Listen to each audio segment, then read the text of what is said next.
Epione pain management and regenerative centre. ఇక మీ నొప్పులు శాశ్వతం కావు. కాకినాడ పార్లమెంటు కూటమి అభ్యర్థిగా పోటీ చేస్తున్న తంగెల ఉదయ్ శ్రీనివాస్ ప్రస్తుతం ఈరోజు జనసేన పార్టీ బీఫారం తీసుకోబోతూ ఉన్నారు. ప్రస్తుతం ఉదయ్ శ్రీనివాస్ ఉన్నారు. సార్, ఎలా ఉండబోతుంది? మొదటిసారి బీఫారం తీసుకోబోతున్నారు, ఎలా అనిపిస్తుంది? సార్, అంటే సమాజం అనేది ఎంత బాగుంటుంది అనేది అంటే ఇప్పుడు అర్థమవుతుందండి. నేను ఒక మధ్యతరగతి రైతు కుటుంబంలో పుట్టి ఒక టీ స్టాల్తో ఒక సింగిల్ టీ కొట్టుతో మొదలుపెట్టి ఈరోజు కాకినాడ పార్లమెంట్కి బీఫామ్ తీసుకుంటున్నానంటే అది నిజంగా అదృష్టం అనే భావించాలి.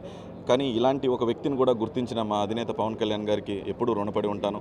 ఒక టీ కొట్టు నడిపేటోడిని ఈరోజు అంచెలంచెలుగా ఎదిగి పార్టీలో పనిచేస్తూ వచ్చినది గుర్తించి నాకు ఈరోజు కాకినాడ పార్లమెంట్ ఇవ్వడం అనేది, అది కూడా ఎన్డీఏ అలయన్స్లో తెలుగుదేశం, బీజేపీ, జనసేన కూటమి అభ్యర్థిగా నాకు ఇది ఒక సాధారణ రైతు కుటుంబం నుంచి వచ్చి మధ్యతరగతి కుటుంబం నుంచి వచ్చి ఒక టీ కొట్టుతో మొదలుపెట్టిన నాకు ఈ టికెట్ రావడం అనేది, ఆయన గుర్తించి అది ఇవ్వటం అనేది కూడా చాలా ఆనందం, అదృష్టం కూడానండి.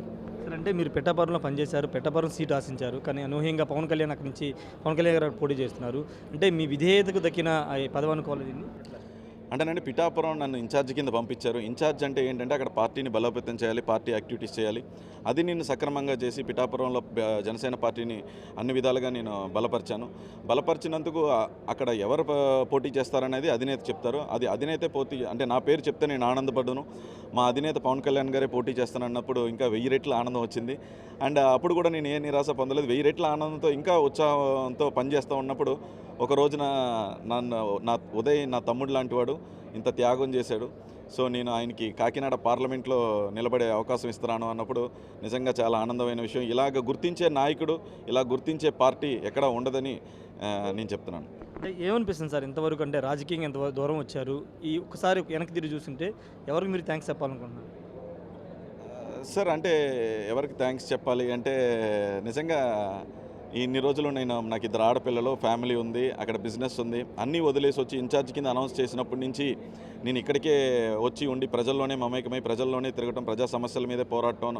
అయినా సరే ఒక్కరోజు కూడా నన్ను ఎందుకు రాలేదని చెప్పినప్పుడు మా వైఫ్, మా 2 డాటర్స్కి, అలాగే ఇంత పని చేసిన తర్వాత గుర్తించి నాకు ఈ అవకాశం ఇచ్చిన మా అధినాయకుడికి, అలాగే ఇప్పుడు ఇలా పనిచేసింది ఇతను మనలో ఉండేవాడు చలమలశెట్టి సునీల్ గారు అనే వ్యక్తి నెలకోసారి అంటే 5 సంవత్సరాలకు ఒకసారి, నెలకి ఒకసారి టూరిస్ట్ లాగా వచ్చి వెళ్ళిపోతూ ఉంటాడు. సో అందుకనే మేమందరం ఉదయ్ శ్రీనివాస్ గారి తరఫున ఉన్నాము అని చెప్పి ఆదరిస్తున్న ప్రజలందరికీ థ్యాంక్ యూ. అలాగే నన్ను ఇంత ముందుకు నడిపించిన జనసేన కార్యకర్తలకి, నాయకులకి, ఇప్పుడు అలయన్స్లో ఉన్న బీజేపీ కార్యకర్తలకి, నాయకులకి, తెలుగుదేశం కార్యకర్తలకి, నాయకులకి, చంద్రబాబు గారికి, లోకేష్ గారికి, అలాగే మా ఎస్వీఎస్ఎన్ వర్మ గారు నిజంగా అలయన్స్లో టికెట్ వచ్చిన తర్వాత నాకు సపోర్ట్ చేస్తూ ముందుండి 2 ఓట్లు, అందరు ఎమ్మెల్యేలు కలిపి 2 ఓట్లు అడగటం చాలా ఆనందంగా ఉంది.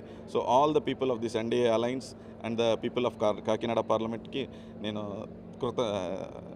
అంటే రుణపడి ఉండాలి. సార్, అంటే మీ ప్రత్యర్థి చలమలశెట్టి సునీల్ అంటే కొంత అర్ఘ్యంగానే కొంత బలవంతమైన గెలవాలని చాలా వ్యూహాలు పడుతున్నారు, ఎలా ఎదుర్కోబోతున్నారు? సార్, ఆర్థికంగా గెలవాలి అంటే అసలు జగన్ కన్నా అక్రమంగా సంపాదించిన వాళ్ళు ఎవరు ఉండరు కదండి. జగన్ 1,00,000 సంపాదిస్తే ఈయన 2,000 సంపాదించాడు. సో ఆర్థికంగానే గెలవాలి అంటే రూలింగ్ గవర్నమెంట్ ఎప్పుడు దిగదండి.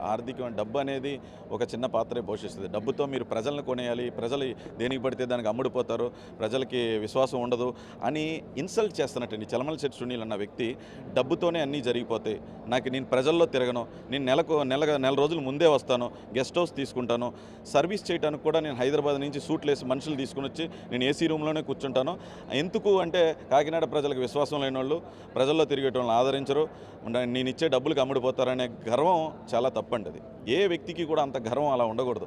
నేను ఈ సంవత్సరం నుంచి పనిచేశాను, ఈ 2 సంవత్సరాల నుంచి పనిచేశాను, అందుకు నాకు ఓటేస్తారని అడిగితే అది నిజంగా ఒప్పుకోవచ్చు. కానీ నా దగ్గర డబ్బు ఉంది, నేను ఏసీ రూమ్ నుంచి బయటికి రాను, నేను ఎలక్షన్కి 4 రోజుల ముందు వస్తాను, గెస్ట్ హౌస్ తీసుకుంటాను, 5 స్టార్ హోటల్లో సర్వీస్ తీసుకొచ్చి నేను సర్వ్ చేయించుకుంటాను, నేను అసలు బయటికే వెళ్ళను, డబ్బులు ఇచ్చి కొనేస్తాను అంటే అది ప్రజలకు కూడా అర్థమైపోయిందండి. ఇతను మమ్మల్ని ఇన్సల్ట్ చేస్తున్నాడు, మమ్మల్ని ఇంత టేక్ ఇట్ గ్రాంటెడ్గా తీసుకుంటున్నాడు, అంత పొగరున్న వాళ్ళని మేము గెలిపించాం అనేది డిసైడ్ అయిపోయారండి పబ్లిక్. ఫైనల్గా పిఠాపురం పవన్ కళ్యాణ్ మీద, కాకినాడ పార్లమెంట్ మీ మీద వైసీపీ ఫోకస్ ఎక్కువ పెట్టింది, ముద్రగడ పద్మ లాంటి నేతలు తీసుకొచ్చి ప్రచారం చేస్తున్నారు, ఎలా ఫేస్ అయిపోతుంది? సరే, ముద్రగడ పద్మనాభం గారికి మామూలుగా నేనైతే ప్రచారంలో ఉన్నప్పటి నుంచి ఆయన ఎప్పుడు ఏం మాట్లాడారు నేను చూడలేదండి. ఈ మధ్యకాలంలో అసలు ఆనెస్ట్గా చూడలేదు. అసలు పెద్ద ఆయన ఏం మాట్లాడారో నేనైతే చూడలేదు మరి. అండ్ వీళ్ళంటారా జగన్మోహన్ రెడ్డి గారు, మిథున్ రెడ్డి గారు, ద్వారంపూడి చంద్రశేఖర్ రెడ్డి గారు వీళ్ళు ఎంతమంది వచ్చినా అక్కడ పిఠాపురంలో ఏం చేస్తారండి? ఇల్లు తీసుకుని కూడా ఉండరు. అంటే కడప నుంచి మేము వచ్చాం పిఠాపురంలో వేలేస్తాం అంటే అది ఉండదండి, అంత సీన్ లేదు అసలు. మామూలుగా ఫన్నీగా ఏమైనా జోక్స్ అది వెళ్తే చెప్పచ్చు, వచ్చి పిఠాపురంలో గుళ్ళో వచ్చి దండం పెట్టుకోవచ్చు, వెళ్ళొచ్చు, ఉప్పాడ బీచ్కి వెళ్ళొచ్చు, అన్నీ చేయొచ్చు. ఎలక్షన్లో అంత సీన్ లేదండి, వాళ్ళకి అంత సీన్ లేదు. All the best sir. మొత్తంగా అయితే ఒకటే చెప్తున్నారు, అక్కడ పిఠాపురం సంబంధించి కానీ కాకినాడ పార్లమెంట్కి సంబంధించి కానీ ఆర్థిక బలంతో గెలవలేరు, ప్రజల ఓట్లతోనే గెలిచే అవకాశం ఉందని చెప్తున్నారు. చలమలశెట్టి సునీల్ ఆర్థికంగా బలంగా ఉన్న ప్రజలు నమ్మే పరిస్థితి లేదని చెప్తున్నారు. పిఠాపురంలో ఎంతమంది పాగేసినా పవన్ కళ్యాణ్ విజయాన్ని ఆపలేరని ఉదయ్ శ్రీనివాస్ చెప్తున్నారు. ఖచ్చితంగా ఒక సామాన్యుడైన తనకి ఎంపీ సీట్ ఇవ్వడం ఎప్పుడు సంతోషం కలిగించితే పవన్ కళ్యాణ్కి జీవితాంతో రుణపడి ఉంటానని ఉదయ్ శ్రీనివాస్ చెప్తున్నారు. Camera person ప్రసాద్తో Rayesh RTV Mangalagiri నుండి. మరిన్ని వీడియోస్ కోసం ఛానల్ ని సబ్స్క్రైబ్ చేయండి, లేటెస్ట్ అప్డేట్స్ కోసం వాట్సాప్ ఛానల్ ని ఫాలో చేయండి అండ్ లింక్ డిస్క్రిప్షన్ లో ఉంది.